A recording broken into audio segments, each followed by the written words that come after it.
keynote speaker is at the forefront of the digital shift, as well as fintech, financial technology.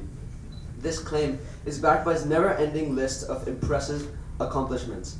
He is a published author, former vice president of the Visa company Fundamo, former head of technology at the ANZ subsidiary Wing Money, former CMO of Movin, as well as a founding member of Nextbank. He's an advisor to multiple new startups and entrepreneurs worldwide, as well as the current head of Innovation Labs Asia. Our speaker is undoubtedly a natural at articulating his thoughts, receiving glowing testimonials from both Google and Standard Chartered in public speaking. You know he's good as well, right? It is none other than Scott Bales.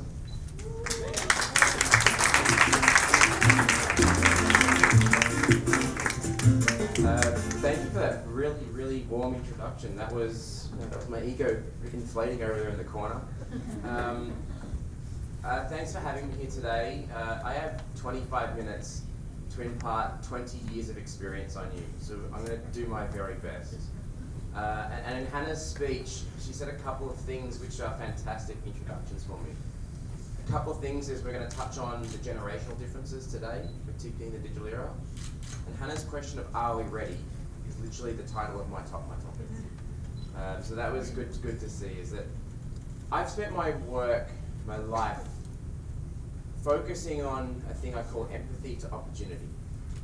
And that is, in a modern economy, far too many people jump into technology, into buzzwords, and into execution mode without taking that first step to understand. I was very lucky in 2007 to be deployed into Cambodia for ANZ Bank, into a market where I didn't know the language in the last 10 years. Every one of you will be impacted by one of those brands. Every one of you have your expectations of the world shaped by these brands. Because the reality is, if you look at the top 500 companies in the world today, only 30% of them are expected to last 25 years, more than 25 years. Because they need to adapt to what is happening in your economy. What are the skills we need? What are the technologies we need? We don't know. And they're all struggling that first step. Have we empathized for what the market actually needs? Do we really need artificial intelligence? Do we really need the Internet of Things? Do we really need autonomous vehicles? Because rushing to implement those things before understanding the context of those within the market is only going to waste money. Second to that, we've got some 3 individuals which every single day make the papers for amazing achievement. They're going to space, they're buying newspapers, they're taking over the world. They're breaking through barriers consistently. I mean, this guy thinks he's Michael Jackson. I mean, this guy retired recently. And crazy. But if you look at most industries today, and this is the unfortunate culture of most incumbent companies, they're looking for excuses to do nothing. Oh, it's raining outside. We can't do that. Oh, no one's ever done that before. We can't do that. That's too complicated. There's no business case. Customers don't want that. I hosted a panel last week at a financial services event, and on there was one of the biggest regional banks in this world, in this part of the world. And their attempt at empathy and their reason for justifying why they are not going to digitize their bank was because the research says millennials don't want to bank with Facebook. So you're going to base a multi-million-dollar strategic direction of your business because one question said millennials don't want to bank with Facebook. I said, you're completely misguided. You asked the wrong question. Instead, I get this. So what am I doing wrong? So the people that actually want to change and evolve with the times, they ask, so what am I doing wrong? What can I do better? What can we do to compete with these new entrants? Like, if anyone saw Revolut launched in Singapore last week, they are a global digital bank. Businesses like Wave Money in Miami, which have completely redesigned the ecosystem of the Miami payments ecosystem. Essentially, what's happening with most incumbents, they are this guy. Okay. Now, for those of you, we almost all live in Singapore. I'm not sure if you know this, but the most highest priority bucket list holiday in the life of people who live in Singapore is to go and see the Northern Lights. Would you agree? And even when you get there, you only have a 50-50 chance of even seeing it. Okay? It takes months of preparation. Singaporeans don't have wet and cold weather gear either, so you have to go and buy a lot of equipment. Because you might have to go and sit outside under the stars for 12 hours in the hope to see them. That's what this guy did. His bucket list trip was to go and see a unique penguin migration in Iceland. He bought amazing camera equipment, all the waterproof gear. But when that penguin migration came, he was looking in the wrong direction. This is what companies are doing every single day. When they talk about buzzwords, about IoT, artificial intelligence, if that's the word they're leading with, they've forgotten to actually understand their market first. And so, say here that our key for going forward, the best skill you can have in today's workforce is empathy. That may sound soft and fluffy, but it basically means, can you understand the pain points? Can you understand the goals and behaviors of the customer you're trying to serve before you attempt to serve them? Because if you don't ask those basic questions, the way you deliver the product may not meet the mark. Businesses all the time fail with product launches because they fail to ask the right questions of the market first. And to illustrate that, I created a nice little character. And in fact, I've got a giveaway for this. Isaac is born on the 27th of June, 2007. It is actually the most important date in your lives, and you don't even know it. Can anyone tell me the importance of this date? Yell out. I'll give you a free book if you get it right. iPhone, thank you. On this date, Steve Jobs stood on stage and announced to us this device that integrated a music player, a smartphone, a web browser in one device. But the reason this changed your life is not because of the beautiful design or anything else. Underneath this device is a term called standardized ubiquitous mobile computing. Okay? None of you heard that in the marketing, but that was the most important force. Because what it did is it standardized the way we build and deploy software on a mobile device. Prior to that, the only option was Nokia's Java platform, which was an absolute headache. It did not work, you could not deploy, you had to sidejack things through infrared or Bluetooth. Like actually getting an app into the market was a pain, so nobody used apps. By standardizing the structure, the experience, the rules around it, it meant that millions of apps are in your pocket today without that first experience. This is what we call a digital tipping point. Because at this point in time, our biases shift from anything having to happen at a physical location to it can happen anywhere. Simple things like you had to go to a record store to buy music, now it's in your pocket. You had to go to a bank to do your banking, now it's in your pocket. You had to go to a library to find information, now it's in your pocket. You had to go to the yellow pages to order a pizza, you can do that in your pocket as well. Everything shifted to our pocket with us 24/7, anytime, anywhere. Rewrite our brains, and rewrite an entire generation. So it's created with us these generational differences. We call them natives, immigrants, and laggards. Now, for anyone born after around 1995, you are by default a digital native. That's default because there are a lot of exceptions in that generation that are not digital natives. Okay? What it means is you are born into a world where your default medium of communication is digital. Okay? At the other end of the continuum is the laggards, the people that are kind of begrudgingly coming along. Okay? They come last, or they're against it. But for the vast majority of us, we are digital immigrants. We've mastered technology. We have technology in our daily life, but we still judge technology based on our pre-digital nostalgia. And the best way, it's actually Singapore is one of the best countries in the world to explain this, is an expat. When they leave their home and come to another home, they will eventually adapt and thrive in that home. But they will always see that home based on where they come from. So if we all move to Spain this afternoon, you'll eventually love Spanish food, you'll learn Spanish language, but you'll always judge Spain based on Singapore. You're an immigrant. And understanding that helps us comprehend and understand the challenges we have in society. It's not about millennials and digital this and digital that. It's about we have 3 different forms of native communication. Isaac's generation will not be educated by books. Junk mail is a complete waste of time. Their birth, their first job, their first car will not come through the classifieds. In fact, raise your hand if you still know somebody that reads the obituaries on a daily basis in the chance they might recognize someone. My grandfather still does that. The yellow pages and landlines are declining globally. The fax machine is the fastest way to annoy a customer. Has anyone been asked to fax something recently? Yes.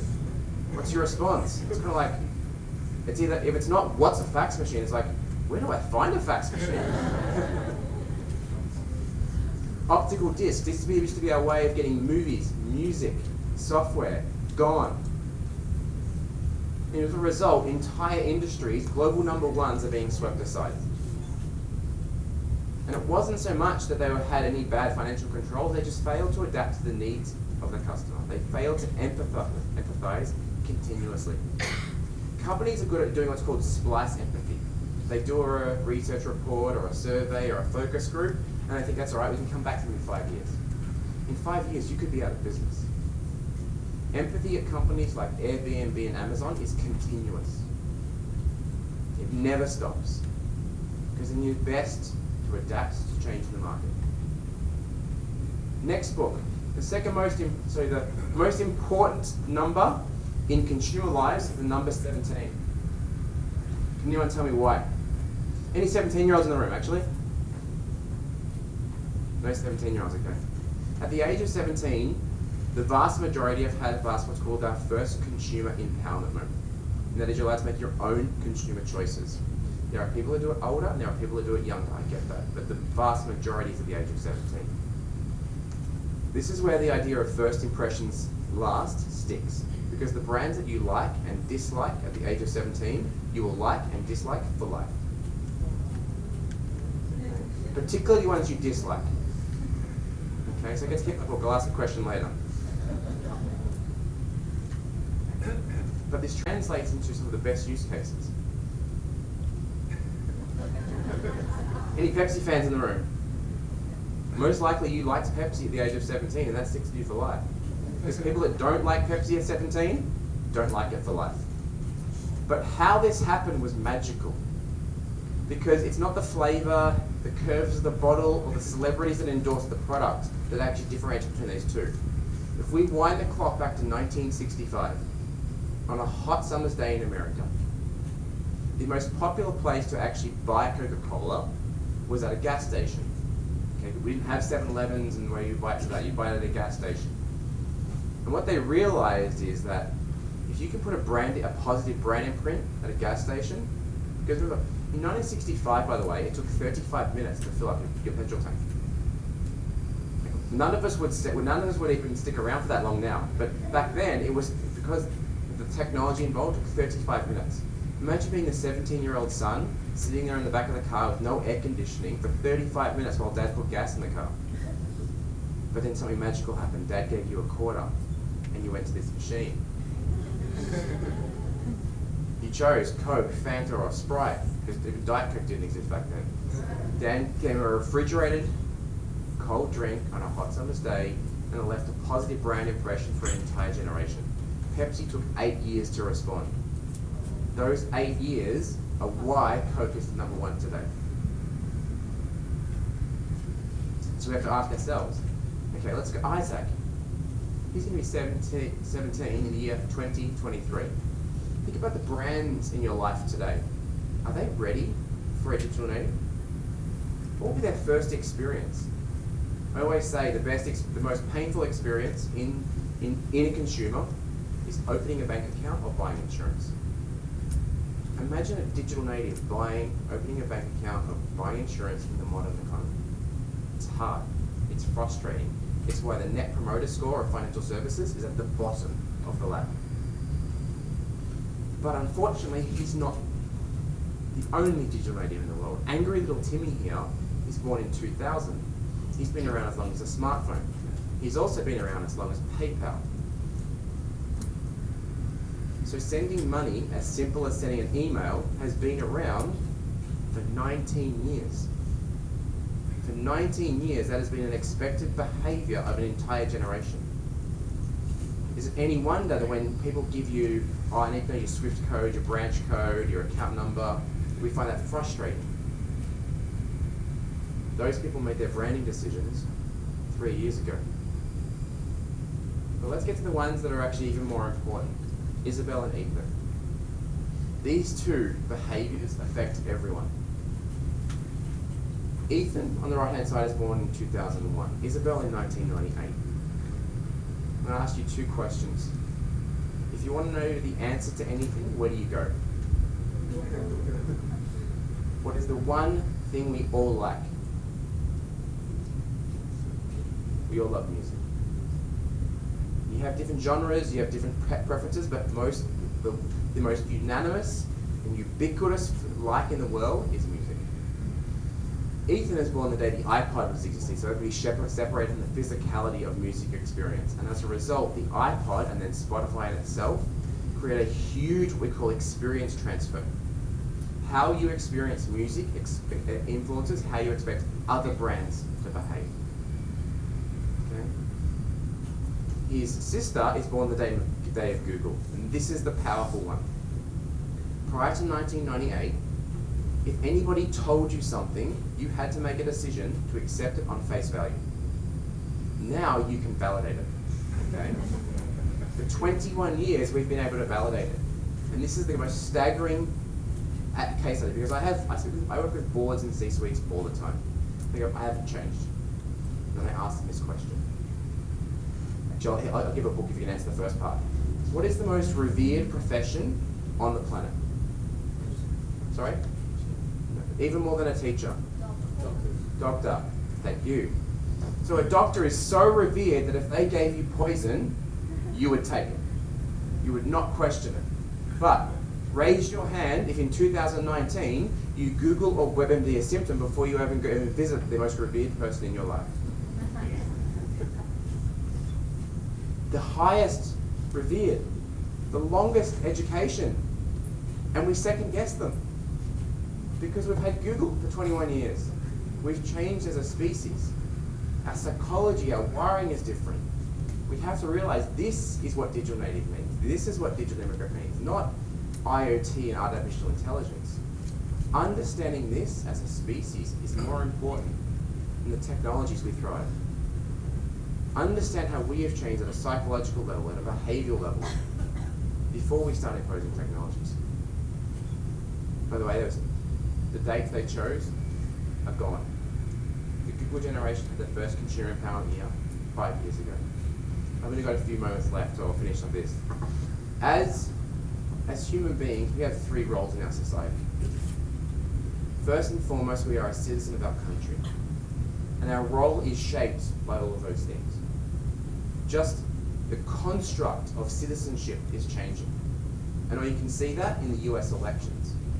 Obama was the first to reverse engineer social media sentiment to win his election. He hired a guy called Harper Reid that told him to talk about this topic in this city on this day. And that's what won him the election. Trump just did that 100 times bigger. Okay? He's turned the US presidential election into a popularity contest. It may as well be America's Got Talent, because that's what it is. SMSing your vote. Now, that is going to correct, because the limitation of that is actually a limitation in the ability, because right now the immigrants are deciding. Okay? But the reason I choose Isaac as my lead character is in the year 2023, digital natives will make up a democratic majority in almost all G20 countries, only excluding China and Saudi Arabia. Why is that important? Because politicians pay attention to the biggest issues. And so if the issues of digital natives rise to the top, they become the issues of an election. So post-2023, you're going to see a very different US presidential election as digital natives' needs come to the forefront. The next is how we spend $1 determines the viability of any product or service. We as consumers. Remember, big companies do not decide what's viable, what's good. How we spend our dollar decides. Because if you don't buy it, the product won't exist. And lastly, how we join the workforce. We can either own a business or operate in the business. And again, we carry all those expectations, psychologies with us into that. Does anyone recognize this? Singapore food bingo. It's in Singapore, obviously the number of people who have tried this is significantly higher, but this is my last question to you. How has eating changed in the modern economy? Yell out, how has eating changed in the modern digital economy? You can buy your food better, Uber Eats. Yeah, you can do that, but what's even more prolific in terms of change? What's bigger, right? There's more choices, yeah? We still haven't hit the nail on the head. Convenience. Something even bigger than all of that. Convenience in your pocket. It's in your pocket, even bigger than that. Even bigger than that. I'll give you a hint.